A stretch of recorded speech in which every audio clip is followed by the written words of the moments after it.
رسول الکریم اما بعد آج بتاریخ 15 ستمبر سن 2020 گروپ سوال شیخ مسعود حفظہ اللہ سے جوابات سیریز SMS 427 نشر ہونے جا رہی ہے. امید کے بغور سماعت فرمائیں گے.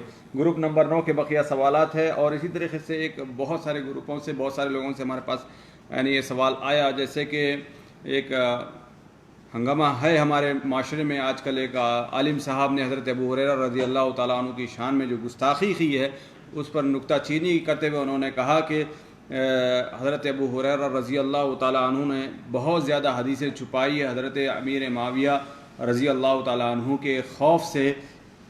اس بات کی کہاں تک سچائی، جبکہ انہوں نے حوالہ بھی دیا ہے شیخ محترم، تو اس جیسے کہ آپ بخاری کا بھی میرے خیال سے حوالہ دیا ہے، تو ان حوالات کو پیش نظر ان کی اس بات کو کیسے دیکھا جائے گا اور کیا جواب دیا جائے گا؟ بسم اللہ الرحمن الرحیم. الحمد للہ رب العالمین وصلی اللہ علی نبینا محمد وعلی آلہ واصحابہ اجمعین. اولا حضرت ابو ہریرہ رضی اللہ تعالی عنہ پر یہ کوئی نیا اعتراض نہیں ہے. حضرت ابو ہریرہ رضی اللہ تعالی عنہ چونکہ اللہ کے رسول صلی اللہ علیہ وسلم کی حدیثوں کو سب سے زیادہ حفظ کرنے والے اور امت میں عام کرنے والے ہیں، اس لیے باطل نظریہ رکھنے والے لوگ جیسے شیعہ ہیں، معتزلہ ہیں، خوارج ہیں، ان لوگوں نے حضرت ابو ہریرہ رضی اللہ تعالی عنہ پر پہلے ہی سے حملہ کرنا شروع کیا ہے. تو اولاً تو یہ کوئی نئی بات نہیں ہے. دوسری بات یہ ہے کہ حضرت ابو ہریرہ رضی اللہ تعالی عنہ کا جہاں تک تعلق ہے، انہوں نے نبی کریم صلی اللہ علیہ وسلم کی باتیں سنی ہیں، اسے حفظ کیا ہے اور اسے امت میں پہنچایا ہے، اور یہ اللہ تبارک و تعالیٰ کا ان کے اوپر بڑا فضل رہا ہے. حدیثوں کے پہنچانے میں نہ وہ کسی کی روح رعایت سے کام لیتے تھے، نہ ہی کسی سے خوف رکھتے تھے، نہ ہی کسی کے بارے میں کچھ حدیثیں چھپایا کرتے تھے. یہ بات 100% غلط ہے. بلکہ مروان ابن حکم جو مکے کا گورنر رہا ہے، حضرت ابو ہریرہ رضی اللہ تعالی عنہ اس کے سامنے بسا اوقات بعض حدیثیں بہت ہی کھل کر کے، بلکہ اس سے اشارہ کرتے ہوئے بیان فرمایا کہ اللہ کے رسول صلی اللہ علیہ وسلم نے ارشاد فرماتا ہے ہلاک امتی علی ید اغیلمۃ من قریش، ہے کہ نہیں؟ اور یہ اشارہ کیا کہ کہیں اس چیز کی بنیاد تم سے تو نہیں پڑنے والی ہے کہ نہیں؟ تو اگر حضرت ابو ہریرہ رضی اللہ چھپانا چاہے تو مروان کے سامنے ایسی باتیں کیوں کہتے؟ اسی طریقے سے حضرت ابو ہریرہ رضی اللہ تعالی عنہ نے حضرت علی رضی اللہ تعالی عنہ کے فضائل میں، اہل بیت کے فضائل میں، حضرت حسن حسین کے فضائل میں، اموی جو عمرہ تھے ان کے سامنے کھل کر کے بیان کیا کرتے تھے، کھل کر کے بیان کیا کرتے تھے اور انہیں سنا کر کے بیان کیا کرتے تھے. اگر جو ہے چھپانا ہوتا ان کے ڈر سے تو یہ حدیثیں چھپائے ہوتے نا. بلکہ حضرت معاویہ رضی اللہ، حضرت ابو ہریرہ رضی اللہ تعالیٰ عنہ نے مروان کو نہیں بلکہ سعید ابن عمرو ہے یا سعید ابن عاص ہے جو اموی گورنر تھے، ان کو سخت ایک بارے میں انہیں متنبہ کیا، اس لیے کہ وہ حضرت حسن رضی اللہ تعالیٰ عنہ کسی خاص مقام پر دفن نہیں ہوا دینے چاہتے تھے، تو انہوں نے سخت اس کے اوپر نکیر کی اور کہا کہ یہ ان لوگوں میں ہے جن سے متعلق اللہ کا رسول بیان فرمایا ہے کہ حسن سید اشباب اہل الجنہ، اس قسم کے حدیث کے الفاظ ہیں، یعنی جو ان سے محبت کرتا ہے وہ ہم سے محبت کرتا ہے. یعنی کہنے کا مطلب. تو دوسری بات تو ہے کہ حضرت ابو ہریرہ پر یہ الزام ہے کہ انہوں نے بنو امیہ کے ڈر سے ایسی حدیثیں چھپائی ہیں.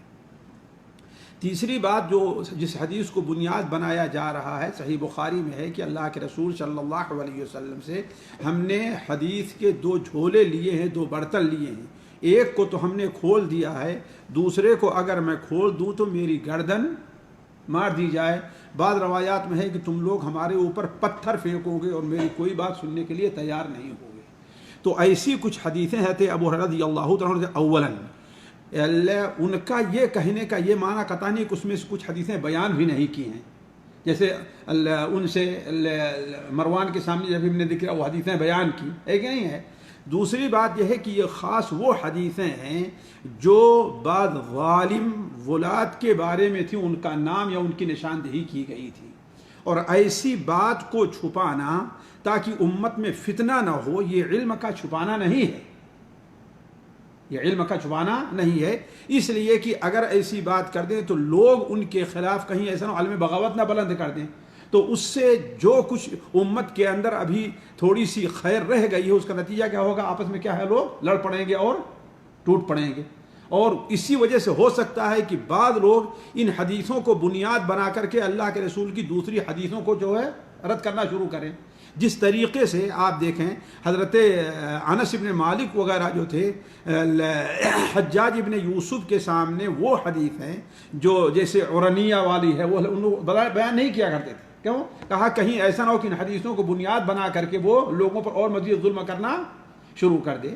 تو ایک عالم کو، ایک حافظ حدیث کو یہ اختیار ہے کہ بعد ایسی حدیثیں جو اصول سے تعلق نہیں رکھتی ہیں، جو حلال حرام سے تعلق نہیں رکھتی ہیں، ان کا تعلق بعد ایسے غیر ضروری چیزوں سے ہے، تو اگر ان کو نہیں بیان کرتا ہے تو اس کا اپنا اجتہاد ہے. چوتھی بات یہ ہے کہ کیا وہ حدیثیں صرف ابو ہریرہ کو معلوم، دوسرے صحابہ کو معلوم نہیں تھی؟ اگر وہ حدیثیں وہ ہوتی جن کو یہ کہتے ہیں کہ ایک ایک کا نام دے کر کہا تھا کہ ہاں بھائی یہ ظالم ہوگا، معاویہ ظالم ہوگا، یزید ظالم ہوگا، فلاں ہوگا، فلاں نعوذ باللہ من ذالک، اگر یہ تھا تو دوسرے صحابہ کو تو معلوم تھا کہ معلوم. حضرت ابو ہریرہ کی شاید ہی کوئی ایسی حدیث ہو جس کے بیان کرنے میں متناع ہے، کوئی دوسرے صحابہ اس کے ساتھ شریک نہیں ہے. باقاعدہ یہ علماء نے دراسہ کیا ہے، جیسے دکتور ضیاء الرحمن اعظمی رحمہ اللہ نے باقاعدہ ابو ہریرہ فی ضوء مرویات میں لکھا ہے، اور ہر حدیث کو لا کر کے انہوں نے کہا کہ دیکھیے یہ حدیث ہے، اس معنی کی حدیثیں فلاں فلاں فلاں صحابی روایت کرتے ہیں. تو کیا ابو ہریرہ صرف اکیلی حدیثیں تھیں؟ اور اگر صرف ابو ہریرہ کے پاس اکیلے رہی ہوں، اللہ کے رسول بتایا ہو، تو اس کا مطلب ہے کہ ان کا بیان کرنا امت کے سامنے ضروری نہیں تھا. جیسے اللہ کے رسول صلی اللہ علیہ وسلم نے حضرت حذیفہ کو منافقین کے نام بتلائے تھے، لیکن حضرت حذیفہ منافقین کا نام لوگوں کو بتاتے نہیں تھے، ہے کہ نہیں؟ کیوں؟ اس لیے کہ اس کا امت میں عام کرنے سے کیا کوئی فائدہ نہیں بلکہ زیادہ نقصان ہو سکتا ہے. اسی وجہ سے حضرت عمر رضی اللہ تعالیٰ عنہ یہ دیکھا کرتے تھے کہ حضرت حذیفہ کس کی نماز جنازہ نہیں پڑھتے ہیں، کس کی نماز جنازہ پڑھتے ہیں، تو دیکھتے اگر وہ پڑھتے ہیں تو وہی پڑھتے، نہیں پڑھتے تھے.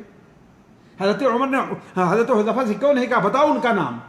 جیسے آج یہ کہہ رہے ہیں نا اعلان کرو تاکہ سب قبول کر کے آ جائیں.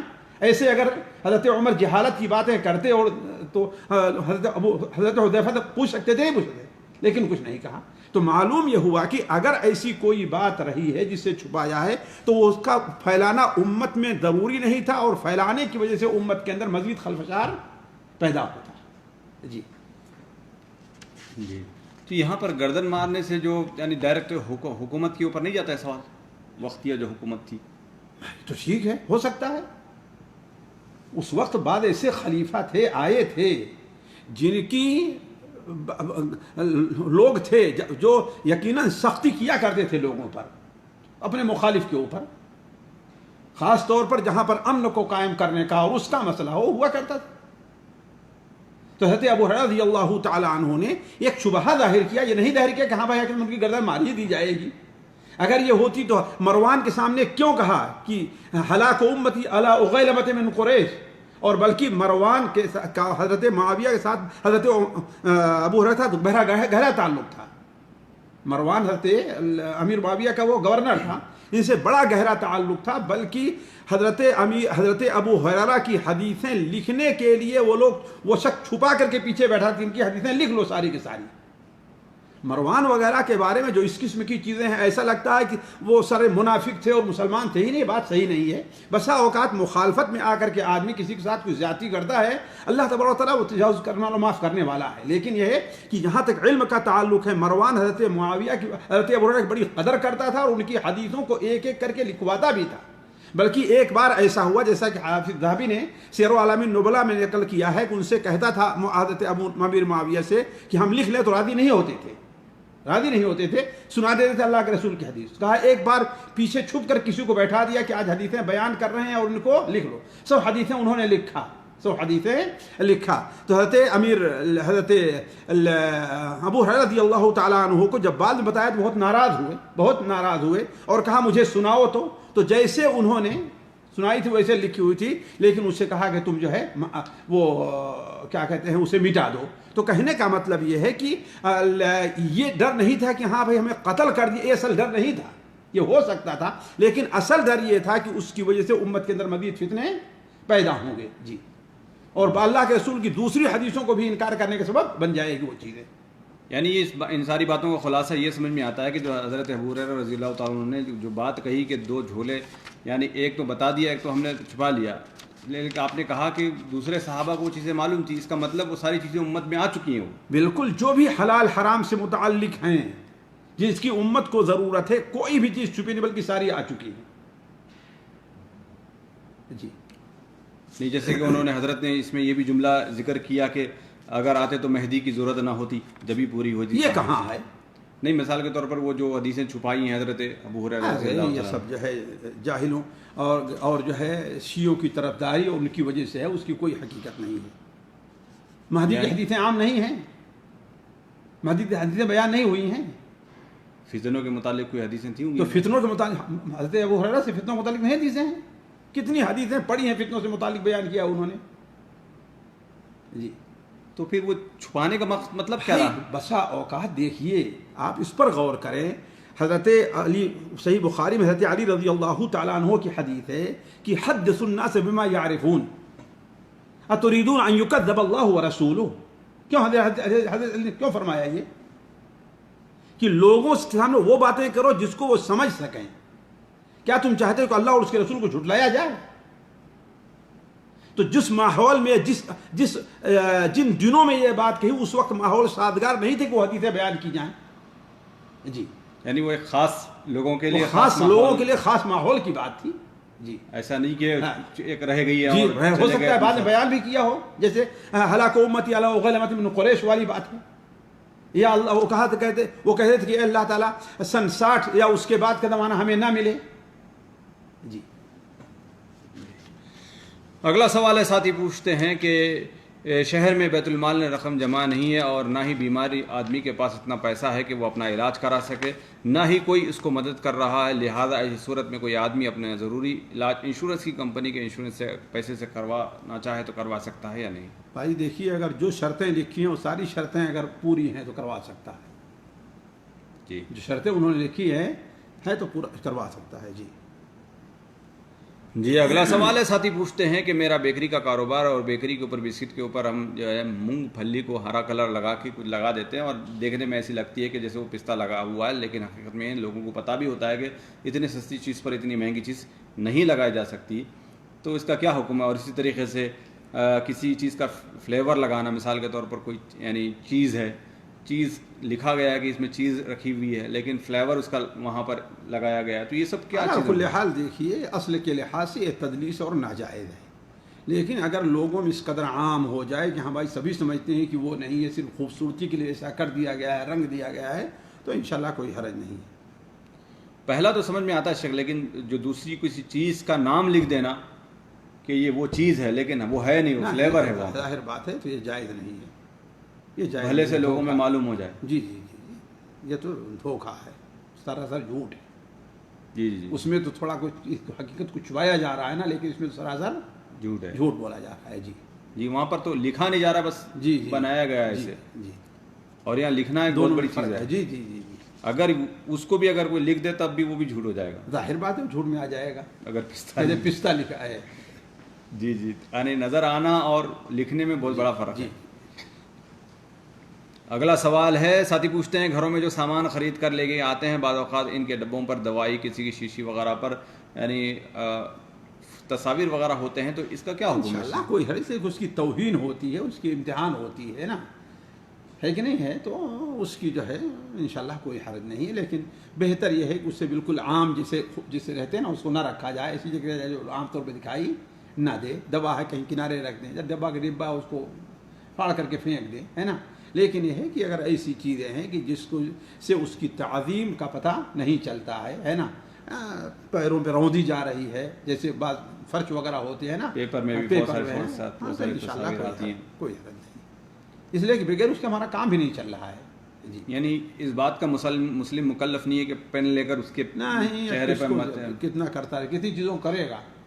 لوگ کرتے ہیں کتنی بعض لوگ، چیزوں کرے گا. ہاں تو کر لیں تو الگ مسئلہ ہے، لیکن کتنی چیزوں کرتا رہے گا. یعنی اس کا مکلف نہیں ہے مسلمان. نہیں. جی اگلا سوال ہے، ساتھی پوچھتے ہیں کہ شریعت کی اسلام دین کا عالم کسے کہا جائے گا؟ کیا دارالعلوم کا سرٹیفکیٹ ہونا ضروری ہے؟ اگر کسی بھائی کا علماء حق نے دین کے کام کی دعوت اور درس و دروس کی اجازت دی ہو، حالانکہ وہ کسی دارالعلوم سے فارغ نہ ہوا، تو کیا وہ دین کا کام کر سکتا ہے؟ علماء سلف کی اجازت سے کیا ہم اس بھائی سے دین لے سکتے ہیں جو دارالعلوم سے فارغ نہ ہوا ہو؟ یہ کسی خاص شخص کے بارے میں پوچھا گیا ہے یا ویسے عام ہے؟ ایک تو عام ہے سوال، اس کے بعد پھر ایک خاص ہے. شیخ ابو زید ضمیر کے بارے میں ایک سوال میرے خیال سے اسی ساتھی نے کیا ہے. کچھ لوگ جو ہے ان کا مقصد امت کے اندر فتنہ پیدا کرنا، اس کے علاوہ اور کچھ نہیں ہوتا. بسا اوقات اس کے پیچھے حسد ہوتا ہے، بسا اوقات اس کے پیچھے باہمی کوئی رنجش ہوا کرتی ہے، بسا اوقات اس کے پیچھے یہ ہے کہ اس کی مقبولیت کو دیکھ کر کے ان کو چڑ ہو رہی ہے نا. جی جہاں تک اس بات کا سوال ہے کہ سرٹیفکیٹ ہی ہونا ضروری ہے، یہ کوئی ضروری نہیں. انسان کو اگر جو ہے معتبر علماء کی کتابیں پڑھ کر کے، معتبر علامہ البانی رحمہ اللہ کے پاس کہاں کی سرٹیفکیٹ تھی؟ کہاں سے ڈاکٹریٹ کیا تھا انہوں نے؟ کس دارالعلوم میں سرٹیفکیٹ ہے؟ تو ان کے پاس تمہارے خیال سے کوئی کلیہ یعنی جامعہ کی BA کی سرٹیفکیٹ بھی نہیں تھی. لیکن آدمی اگر جو ہے اہل علم سے تعلق رکھ کر کے، ان کی کتابوں کو پڑھ کر کے، جہاں اشتباہ ہوتا ہے ان سے وہاں پر پوچھ کر کے اور اہل علم کی باتیں نقل کرتا ہے، تو اس میں کوئی حرج کی بات نہیں ہے. اس میں کوئی حرج کی بات نہیں ہے. اور جہاں تک حضرت ابو زید ضمیر حفظہ اللہ کا تعلق ہے، میں تو لوگوں کو خصوصی طور پر وصیت کرتا ہوں کہ ان کو دروس کو سنیں اور اس سے مستفید ہوں. اللہ تبارک و تعالی نے ان کو عجیب انداز دیا ہے لکھنے کا بھی. اللہ تبارک و تعالی نے انہیں اچھا اسلوب دیا ہے. تربیتی چیزیں بیان کرنے کا بھی اللہ نے بڑا اسلوب دیا ہے. اور وہ صرف اعتماد جو کرتے ہیں اہل حق علماء ہی پر اعتماد کیا کرتے ہیں، ہے کہ نہیں ہے؟ میں آپ لوگوں کو معلوم ہوگا کہ جب ان کا پروگرام رکھا تھا تو ان کے پورے درس کو میں بہت غور سے سنا اور الحمدللہ بہت اچھا لگا. جو اسلوب وہ استعمال کرتے ہیں سمجھانے کا، ہے نا، جیسا کوئی بات کر رہا ہے، یہ بڑا اچھا اسلوب ہے تربیت کا. اور اللہ تعالیٰ نے اس شخص کی تربیت کے اندر برکت بھی دی ہے. بہت سے لوگوں کو اللہ تعالیٰ نے ان کے ذریعے ہدایت دی ہے. اس لیے میں تو لوگوں سے کہوں گا کہ اس قسم کے فتنہ پرور لوگ جو حاسد ہیں، جو امت کے اندر خصوصاً جمعیت اہل حدیث کے اندر تفرق پیدا کرنا چاہتے ہیں، ان کی باتوں پر توجہ نہ دیتے ہوئے اہل علم کے ساتھ یا اہل علم کے ساتھ جو جڑے ہوئے ہیں ان کے ساتھ جڑے رہیں. ہمارے شیخ ابو زید ضمیر ماشاءاللہ کتنے اہل علم جو مدرسے کے فارغین ہیں ان سے کتنا اچھا علم رکھتے ہیں. صرف کیا ہے مطالعہ کر کے، یا جس میدان میں ماشاءاللہ تربیت کے میدان میں کام کریں، اللہ نے ان کو اچھا اسلوب دیا ہے. تو ہمیں تو چاہیے کہ ہم اپنے شاگردوں کو وصیت کریں کہ ہاں بھائی ان سے تم فائدہ اٹھاؤ، ان سے مستفید ہو، نہ یہ کہ ان کے پیچھے تم پڑ جاؤ صرف اس بنیاد پر کہ ان کے پاس کوئی سرٹیفکیٹ نہیں ہے. یہاں پر اس تصویر کا دوسرا رخ بھی بہت ساری چیزوں میں دیکھنے آتا ہے. اس کے بارے میں کیا کہیں گے؟ شیخ ابو زید ضمیر حفظہ اللہ، ان کے بارے میں تو کوئی دو رائے نہیں ہے. میں ان کے بارے میں کہہ رہا ہوں جو اپنی رائے، اپنا علم سلف کی علم و رائے کے تابع کیے ہوئے ہیں، ہے کہ نہیں ہے؟ اور جو کوئی آدمی اس کو تابع نہیں کرتا، خود مجتہد مطلق بن جا رہا ہے اور اپنی طرف سے فتوے بیان کر رہا ہے، ظاہر بات وہ غلط بالکل ہے. ان کی طرف نہ جائیں. ایسے لوگوں کو چاہیے کہ وہ سلف کی کتابیں پڑھیں، انہی کے فتوے نقل کریں. اپنے طرف سے کوئی فتویٰ دینے کے بجائے ضروری یہ ہے کہ دیکھیں کہ ہاں یہ ہماری ہم جو سمجھ رہے ہیں، کیا یہ ہماری سمجھ علماء کے سمجھ کے موافق ہے کہ نہیں موافق ہے. جی بعض ایسے بھی دیکھنے میں آتے ہیں، نوجوان ساتھی ہیں ہمارے جو یعنی ماشاءاللہ بہت اچھا بھی کام کرتے ہیں، لیکن ایک آدھ جگہ کہیں غلطیاں ہو جاتی ہیں ان سے. بھائی دیکھیے، غلطی ہو جانا اور ہے، غلطی پر اصرار کرنا، غلطی کرنا اور چیز ہے. اچھا، غلطی ہو جانا، کس سے غلطی نہیں ہوتی ہے؟ ہم سے غلطی نہیں ہوتی ہے. جی تو ایسے لوگوں سے یعنی جڑنا اور کوئی حاصل حرج کرنا نہیں. کوئی حرج بالکل نہیں. اگر وہ جو ہے اپنے آپ کو اہل علم ان کی کتابوں سے جوڑے ہوئے ہیں، ہے نا، صرف یہ نہیں کہ ہاں ہم قرآن پڑھ کر کے حدیث پڑھ کر کے نہیں، بلکہ قرآن کی تفسیر اور حدیث کی شروع کے اندر اہل علم سے جوڑے ہوئے ہیں، تو ان کے ساتھ جڑے، چاہے کہیں فارغ ہیں کسی مدرسے سے نہیں فارغ ہیں. جی اگلا سوال ہے، ساتھی پوچھتے ہیں کہ ہم ایک کہ غیر مسلم کے ساتھ ایک برتن میں کھانا کھا سکتے ہیں یا نہیں، کیونکہ ہمارا رہنا سہنا ایک ہی ساتھ ہے؟ بھائی دیکھیے، اہل علم اس سلسلے میں جو کہتے ہیں کہ اگر کوئی مجبوری نہیں ہے کسی کمپنی اور اس کی طرف سے، تو چاہیے کہ اپنا بستر، اپنا کمرہ اور اپنا کھانا پینا الگ رکھا جائے۔ بسا اوقات کسی مناسبت سے، کسی وجہ سے کبھی دعوت دیا، کہیں پر اکٹھا ہو گئے، کسی دعوت میں اکٹھا ہو گئے، تو ایک ساتھ کھانے پینے میں کوئی حرج نہیں ہے، لیکن ہم والا ہم پیالہ نہیں بننا چاہیے، واللہ اعلم۔ جی اگلا سوال ہے، ساتھی پوچھتے ہیں کہ جیسے کہ مشہور نظم آج کل چلتی ہے، بہت دنوں سے چلتی ہے، حسبی ربی جل اللہ معافی قلبی غیر اللہ نور محمد صلی اللہ، یہ اس کا کیا کس پس منظر میں یہ چیز نظم ہے شیخ؟ اور بھائی یہ تو جو صوفیہ حضرات پڑھ رہے ہیں ان سے پوچھیے، ہے کہ نہیں؟ جی لیکن حسبی ربی جل اللہ معنی کے لحاظ سے کوئی نہیں ہے، ٹھیک ہے، اور معافی قلبی غیر اللہ، چاہیے ہی کہ مسلمان اپنے دل میں صرف اللہ تعالیٰ کی محبت بیٹھائے، کسی اور کی نہیں۔ لیکن نور محمد صلی اللہ، اس سے کیا مراد لیتے ہیں؟ کیا یہ سمجھتے ہیں کہ اللہ کے رسول صلی اللہ علیہ وسلم اللہ کے نور ہیں؟ ظاہر بات ہے، جس طرح کہ بریلوی کا عقیدہ، یہ بات تو غلط ہے، تو یہ اس کا کیا پس منظر ہے تو صوفیہ لوگ جانتے ہیں، میں تو ابھی آپ لوگوں سے سن رہا ہوں۔ جی اگلا سوال ہے، اسی کے قریب کا ساتھی پوچھتے ہیں کہ جیسے کہ ہم بچپن سے سنتے آتے ہیں کہ بچوں کو سلاتے ہوئے ماں جھولے میں اللہ اللہ کی ایک لوری کے جیسا دی جاتی ہے، اب اس کو لوری کا حکم دیا جائے گا یا اس کو صوفیت کے دائرے میں رکھا جائے گا؟ بھائی مجھے لگ رہا ہے کہ یہ وہیں سے ماخوذ ہے، صرف اللہ اللہ لا الہ الا اللہ لا الہ الا اللہ، اگر اس قسم کے الفاظ ہیں تو کوئی حرج نہیں ہے بطور لوری کے، ہے کہ نہیں ہے؟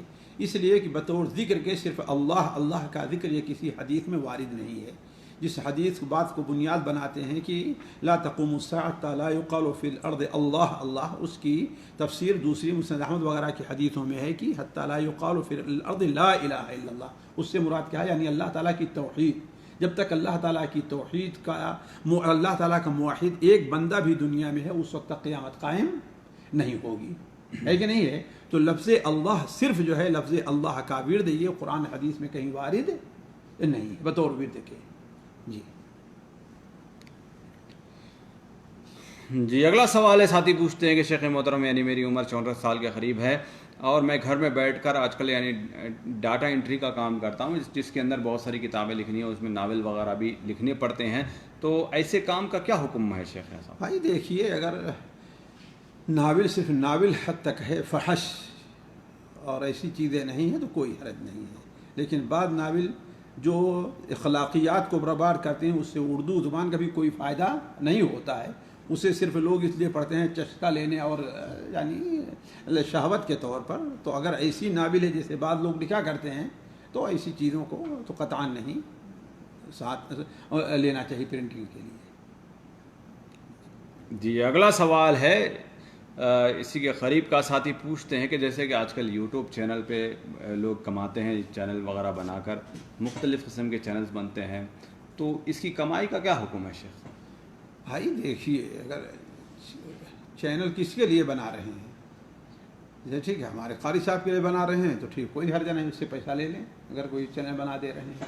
نہیں یوٹیوب پہ چینل بناتے ہیں، یوٹیوب والا پیسہ دیتا ہے چینل والوں کو جس نے بنایا، اب اس کے اندر بہت ساری چیزیں یہاں پر نقطے کی یہ بھی آتی ہیں کہ اس مثال کے طور پر آپ کی ویڈیو چل رہی ہے ماشاءاللہ سے، اس میں کوئی شک نہیں ہے، اس کا دیکھنا سننا وغیرہ علماء کرام کی باتیں، قرآن، لیکن اس میں یہاں پر جو سب سے بڑا شک آتا ہے کہ اس ویڈیو پہ بسا اوقات واہیہ قسم کی ویڈیو بھی آتی ہے۔ یہ دیکھیے، اس کے لیے کچھ اصول اور ضوابط ضرور ہوں گے، ہے نا؟ میں بعض اہل علم کے جو دیکھتا ہوں تو کبھی نہیں دیکھتا کہ اس کے اوپر کوئی فحش تصویر یا فحشو آ رہی ہو، ہے کہ نہیں ہے؟ تو اگر جو ہے وہ شرط اس کے ساتھ لگا لیں کہ ایڈ ضرور دیجیے آپ، لیکن میرے جو ہے اس ویڈیو کے اوپر اسی قسم کا ایڈ ہونا چاہیے، دوسرا نہیں ہونا چاہیے، تو اگر جائز ہے تو کوئی حرج نہیں، لے سکتا ہے، لیکن اگر ناجائز ایڈ اس لیے سے فات چیزیں، ظاہر بات وہ چیز حرام ہے اور ناجائز۔ بعض عورتیں مرد جو ہے نا پکوان کا چینل بنا کے رکھی ہیں کہ کیسے کیسے پکوایا جاتا ہے، کھانے کے آئٹم ایسے سے بنایا جاتا ہے، ایسے بھائی دیکھیے، اس میں عورتیں اگر جو ہے وہ حدود شرع کو پاس لیے کیے ہوئے ہیں، پر رکھے ہوئے ہیں، یعنی ان کا پورا جسم جو ہے اگر چھپا ہے صرف آباد ہے کہ نہیں ہے، یا بعض مذاہب نے سے ایجاد یا چہرہ اور ہاتھ ہے، تو انشاءاللہ کوئی حرج نہیں اس میں. یہ الگ مسئلہ ہے کہ بہتر نہیں ہے، جی یہ الگ چیز ہے کہ بہتر نہیں ہے عورتوں کے، یہ اس لیے کہ اولاً تو یہ کوئی ضروری بھی چیز نہیں ہے، ضروری بھی چیز نہیں ہے. اور دوسری چیز یہ ہے کہ عورت اس میں اپنے چہرے کو یا صرف اپنے آواز کے ذریعے بھی آ سکتی ہے، کوئی ضروری نہیں اس کی تصویر بھی آئے، جی کوئی ضروری نہیں اس کی تصویر بھی آئے، ہے کہ نہیں ہے. اور اگر تصویر آئے تو اپنے چہرے کو چھپا بھی صرف ہاتھ وہاں پر ظاہر ہو. یعنی ایک عورت اپنی آواز کے ذریعے یوٹیوب پر ویڈیو ڈالتی ہے کچھ پکوان وغیرہ کسی بھی چیز کا، اور اس سے کچھ کمائی ہوتی ہے تو وہ حلال مانی جائے گی؟ کوئی حرج نہیں. دیکھیے اس لیے کہ وہ جائز چیز ہے، جی جی سمجھ لیجئے پورا چیز بھی جائز ہے، جائز کوئی ہے، حرج ایڈ نہیں. بھی جائز ہے، تو کوئی حرج نہیں. یعنی اپنی آواز کو بیچ سکتی ہے. بھائی آواز کہاں بیچ رہی ہے؟ لا بھلا کرے آپ کا، آواز بیچ رہی ہے وہ. تو آواز وہ تمہیں یہ ہے کہ وہ اپنا کام کر، اس میں آواز کی ضرورت پڑ رہی ہے کہیے. تو آپ کی تقریر کو اگر کوئی لے کر یو پہ ڈالے کر اس کو وجہ سے وہ کما رہا ہے، آپ پیسہ دے رہے ہیں، آپ اپنی آواز تھوڑی بیچ رہے ہیں. وہ تو کہیے کہ آپ کے موقع جتنا آپ نے لیا ہے اس سے اس کا استعمال کر رہا ہے وہ، نہ کہ آپ کا آواز کا پیسہ دے رہا ہے وہ. آپ لاکھ لاتے رہیے، آپ کو پیسہ نہیں دے گا وہ. نہیں وہ تو ٹھیک ہے، آواز تو نہیں بیچ رہے ہیں، لیکن آواز کا تو استعمال ہو رہا ہے وہاں پر. بھائی آواز کا استعمال ہو رہا ہے، ہاتھ کا استعمال ہو رہا ہے، سب کا استعمال ہو رہا ہے. تو کیا ایک عورت ہے جا کے وہ پڑھاتی ہے تو تنخواہ نہیں لے سکتی ہو؟ اس کا مطلب یعنی لڑکوں کو بھی پڑھا سکتی ہے. اور یہ الگ مسئلہ ہے. دیکھیے یہ الگ مسئلہ، میں اس کی بات نہیں کر رہا کہ عورت جو ہے، پہلے بھی میں اس کو بڑی تفصیل سے بیان کر چکا ہوں کہ عورت کی جو آواز ہے وہ ایک حدود میں رہنی چاہیے، ایک حدود میں رہنی چاہیے. جی خواتین کا بھی یہی مسئلہ ہے. اس میں پہلا سوال یہی ہے آج خواتین گروپ میں، خواتین نے یہ بھی پوچھا ہے کہ یعنی دعوتی کام کے لیے آواز ریکارڈ کر کے بھیجنا کیسا ہے، اور یہ سب چیزوں میں کیا پس منظر میں آپ کہیں گے؟ بھائی دیکھیے میں تو کہتا ہوں کہ اگر جو ہے یہ ضروری ہے اور اس میں کسی چیز میں کی بناوٹ نہیں ہے، حدود کے طور پر ہے، اور اس میں وہ نہیں آ رہی ہے، تصویر نہیں آ رہی ہے، تو یہ چیز جواز کے دائرے میں آ سکتی ہے. خاص طور پر وہ مسائل جو عورتوں کو سمجھانے کے ہوں، عورتوں کے سمجھانے کے ہوں، اور یہ ہو کہ عورتیں اس پر، عورتوں کی وجہ سے اس کو زیادہ توجہ دیں گی. یہ اس سے مختلف ہے جس کی میں مخالفت کرتا ہوں، اس میں تصویر آئے ہے نا، اور جم تقریریں کریں، اور خاص طور پر وہ مسائل جو خاص اور مرد عورت سے متعلق ہوا کرتے ہیں جس کی میں سننا بھی شہوت بائی، تو اس کو یہ اس سے الگ چیز ہے. یہاں صرف ہے کہ صرف دینی چیزیں جو ہیں، اگر کوئی عورت کسی آیت کی تفسیر ہے، قرآن حدیث تفسیر ہے، اگر جو ہے صرف اپنی آواز میں کرتی ہے تو انشاءاللہ اس کی آواز جو ہے پردہ نہیں ہے. جی معذرت کے ساتھ شیخ صاحب آپ کچھ بتا رہے تھے، پھر میں بیچ میں بات کیا تھا کہ میں نے کہا تھا کہ اگر عورت جو ہے لڑکوں کو بھی پڑھا سکتی ہے. مرد جڑے ہو گئے ہیں، اب مرد نہیں پائے جا رہے ہیں دنیا میں جو عورتیں پڑھائیں گی. نہیں اجازت کی بات نہیں قطعاً اجازت نہیں ہے. اس لیے کہ وہ اول سامنے آئے چاہے پردے سے آئے، ہے کہ نہیں ہے، وہ یہ الگ. دیکھیے دونوں میں فرق ہے. ایک یہ کہ لڑکا سمجھے کہ ہاں بھائی عورت وہاں پر کھڑی مجھے پڑھا رہی ہے، اور ایک ہے کہ اس نے اپنی آواز کو یوٹیوب پر ڈال دیا ہے. دونوں میں فرق ہے. یہ قطعاً اجازت نہیں ہے کہ ہاں بھائی عورت چاہے پردے ہی میں رہے وہ مردوں کو پڑھائے. الا یہ کہ بعض مسائل کا بتانا، اس سے پوچھنے کے لیے گئے، اس پر قیاس نہیں کیا تھا. بعض مسائل کا بتانا، بعض فتویٰ دینا، بعض آپ اس کے اوپر حدیث پڑھیں اس کا مفہوم بیان کر دے اللہ کو، یہ الگ چیز ہے.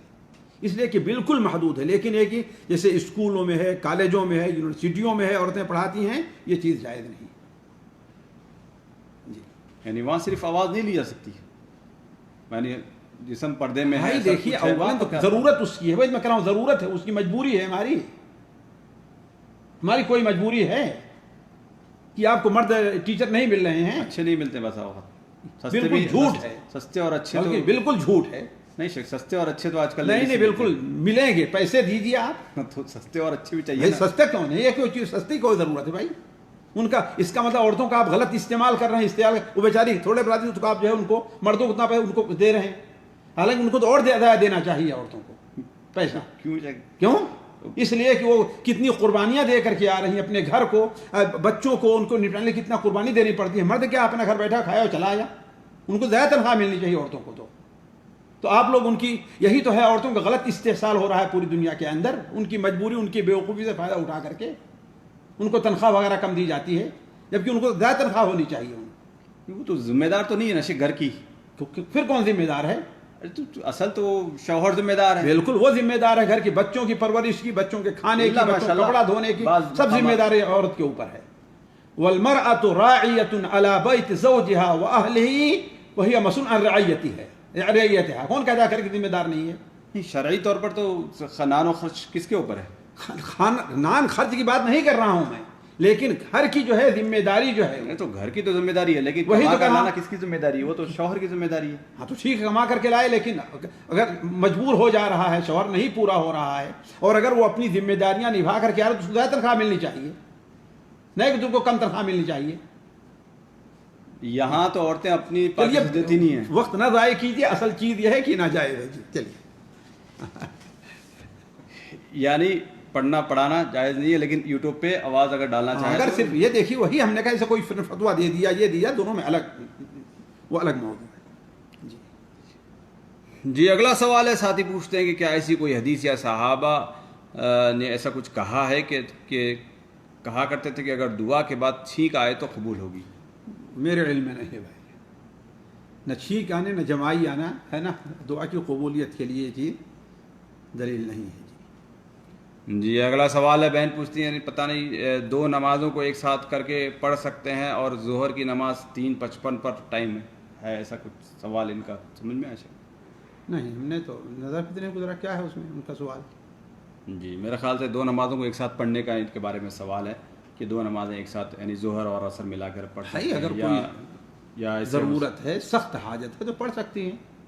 جی جی جی ہماری بہن کسی کو سفر پہ جانا ہے کہ نہیں ہے، اگر سفر کی مسافت نہ بھی ہو، اب جو ہے راستے میں کہیں مسجد کا ملنا مشکل، ہمارے آپ ہندوستان وغیرہ مسئلہ رہتا ہے، جگہ نہیں ہے نا، تو اب اگر نکلنا چاہتی ہے ظہر سے پہلے اور اس کو معلوم ہے کہ ہاں عصر کے لیے تاخیر ہو جائے گی جہاں ہمیں پہنچنا ہے، تو اگر پڑھ لے ظہر کے ساتھ کوئی حاجہ نہیں ہے. اگلا سوال ہے، بہن پوچھتی ہے کہ اگر نماز میں غلطی ہو جائے اور آخر میں 2 سجدے سہو کے بجائے ایک کر لیں بھول سے، تو کیا کریں؟ پھر سلام پھیرنے کے بعد فوراً سجدہ کریں اور پھر جو ہے سلام پھیریں. دوبارہ سجدے سہو 2 ہے، 1 نہیں ہے. پھر دوبارہ کتنے کرے گی؟ 1 کرے گی 2 کرے گی؟ نہیں، دوبارہ جو ہے ابھی 1 کرے گی، ایک تو کر چکی ہے نا، 1 کر چکی، دوبارہ کو پورا کر کے پھر جو ہے وہ سلام پھیر دے. یعنی اس کا شمار ہو جائے گا پہلے والے کا؟ ہاں بالکل شمار ہو جائے گا، اس لیے کہ نماز سے خارج نہیں مانی جائے گی ابھی وہ. سلام پھیر دیا جی بھلے سے؟ جی وہ لغو ہو جائے گا. جی اگلا سوال ہے، بہن پوچھتی ہے کہ کیا کتا اور خنزیر یعنی سور وغیرہ کو چھونا حرام ہے؟ کیوں چھوا جائے گا؟ کوئی ضرورت ہے؟ سوال ہے، کوئی ضرورت ہے؟ چھو لے تو کوئی حرام کام ہے؟ بھائی وہی دیکھ رہا ہوں کہ ضرورت ہے اس کی، کوئی بغیر ضرورت کیوں اس کو چھوئے؟ گندی چیز، بغیر ضرورت کو تو نہیں چھونا چاہیے. اگر بغیر گندی کوئی لگ گئے ہاتھ، بھائی لگ گیا ہاتھ تو اصل کیا ہے کہ نمی ہے یا نہیں ہے. اگر نم نہیں ہے تو ہاتھ میں لگا نہیں تو نجس نہیں ہے، لیکن نم ہے تو اس کو دھو لیں. جی اگلا سوال، بہن نے ایک پوسٹ بھیجی ہے جس میں لکھا گیا، توبہ ایسا دروازہ ہے جو موت کی ہچکی تک کھلا رہتا ہے، اور دعا ایسا عمل ہے جو تقدیر کو مات دے سکتی ہے، ضمیر ایسا ساتھی ہے جو ہمیشہ حق کی راہ دکھاتا ہے. بھائی یہ ضمیر سے متعلق جو میں نے سمجھتا یا تو اس حضرت نواس بن سمعان کی اس حدیث کی طرف ہو کہ اللہ کے استفت قلبک، تم اپنے دل سے پوچھو، ہے نا؟ جی اپنے دل سے پوچھو. ہو سکتا ہے کہ اس طرف اشارہ ہو تو ٹھیک، ورنہ اگر کوئی کسی اور حدیث طرف اشارہ میں بتا نہیں سکتا. لیکن دونوں پہلی باتیں جو ہیں دونوں تو صحیح سند حدیث سے ثابت ہیں. جی اگلا سوال ہے، بہن پوچھتی ہے کہ شیخ محترم کینسر کے روحانی علاج کے تعلق سے اگر کچھ رہنمائی فرمائے تو فرمائے. بھائی دیکھیے، روحانی علاج سے مراد اگر یہ ہے کہ اللہ تعالیٰ سے دعا ہے، قرآن مجید کی تلاوت ہے، بعض اذکار ہیں، تو اللہ تبارک و تعالیٰ ہر قسم کے علاج کو، ہر قسم کی بیماری کو شفا دے سکتا ہے، اس کو ختم کر سکتا ہے. اس کی قدرت میں ہے یہ چیز، ہے کہ نہیں؟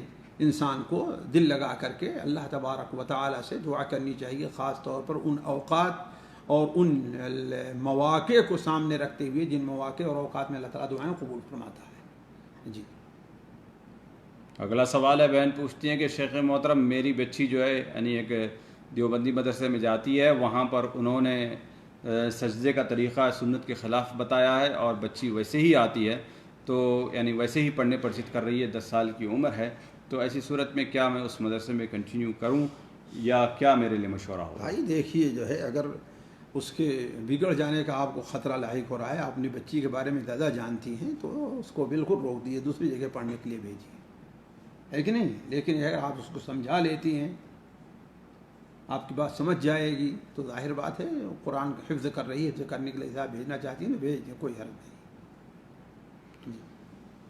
بہن نے اور ایک پوسٹ بھیجی ہے جس میں ایک دعا لکھی گئی ہے کہ اس دعا کی حقیقت کیا ہے؟ اللہم ذا السلطان العظیم والمن القدیم ذا الوجہ الکریم، یہ کوئی حقیقت اس کی دعا کی؟ جو تفسیر ابن کثیر سے نقل کیا ہے، جی یعنی ابن عساکر میں ہے کہ جبرائیل علیہ السلام حضرت کے پاس تشریف دیکھیے لائے۔ یہ حدیث جو ہے، مشکل ہے کہ لوگ اردو پر اعتماد کرتے ہیں، ہمارے اردو والے بھی غلطی کرتے ہیں کہ وہ ترجمہ کرنے میں مکمل امانت سے کام نہیں لیتے۔ اس حدیث کو جس سند کے ساتھ امام ابن کثیر رحمہ اللہ نے نقل کیا، اس میں حضرت علی سے نقل کرنے والے حارث العاور ہیں جو مشہور کذاب راوی ہیں۔ العلماء جو سند نقل کرتے تھے وہ یہی بتانے کے لیے تاکہ سمجھنے والا اس کو سمجھ جائے۔ دوسری چیز ہے، خود امام ابن کثیر رحمہ اللہ نے اس روایت کو نقل کرنے کے بعد بیان کیا ہے کہ اس میں ایک راوی ابو رجا ہیں جن کا ترجمہ جو ہے وہ معلوم نہیں ہے کہ نہیں ہے، تو یہ حدیث جو ہے وہ سخت ضعیف ہے، اس لیے قابل عمل نہیں ہے، واللہ اعلم۔ جزاکم اللہ خیر و احسن الجزاء۔ یہ تھی SSMS سیریز 427